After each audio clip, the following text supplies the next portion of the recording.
Tips and tricks to get your workshop set up, from French cleats to flip tops, everything on castors, power setup, jigs and more. Our first upgrade today is going to be castors. I like to put castors on everything I have in the workshop, and I like to use these braked type of castors. With a click of your foot you can lock these in place. They don't spin or rotate. So I put castors, like I said, on every piece of equipment I have in the shop that can possibly take castors. So here's my main workbench. You can see it's pretty easy to pull this out. I also have a secondary workbench, again pretty easy. And this shot here is an example of before and after, showing the versatility of putting your workbenches on castors.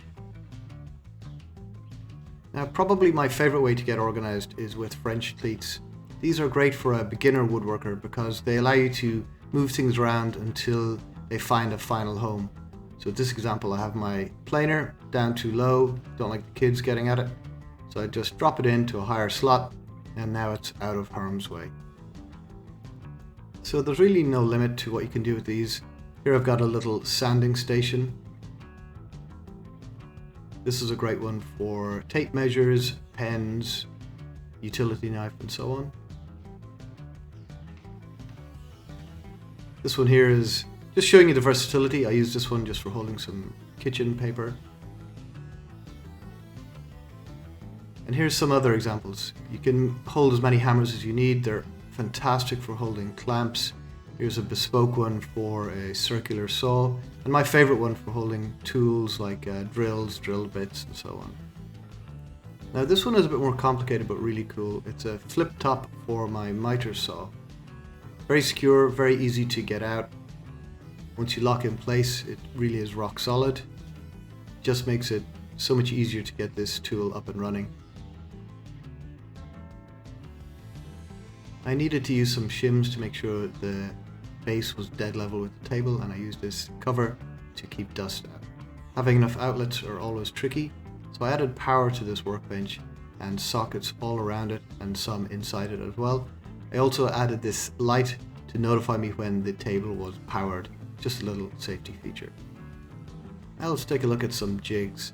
First jig here is just a tiny little jig I used to make some Christmas trees, and this was to give me consistent spacing on the branches of these trees. So I'll add a link to the video where I made these Christmas trees. You can take a look at that.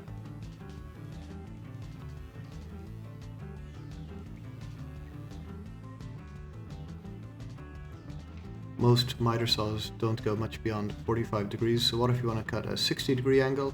We'll use a little 30-degree jig like this, so when you hold your piece against that, it will give you a nice 60-degree cut time and time again.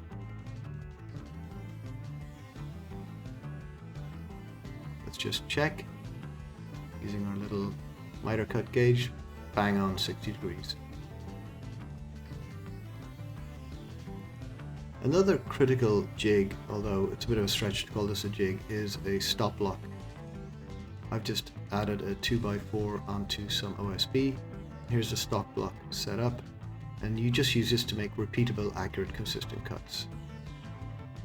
If you have a table saw, you're really going to want to make this jig. This is a crosscut sled, and the one we have here is a pretty big version. You use this to make repeatable, accurate cuts using your table saw. I have a video showing you how to make this one, and here's a sneak peek. Bring up a blade, make repeated cuts, use a little stop block if necessary. Perfect cuts every time.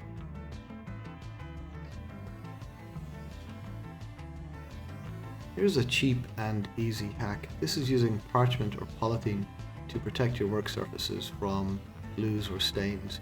I like to use parchment for any small glue ups or small staining jobs.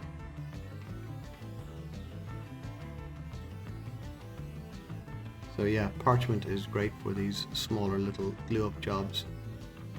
Doesn't really matter about any squeeze out that you might generate.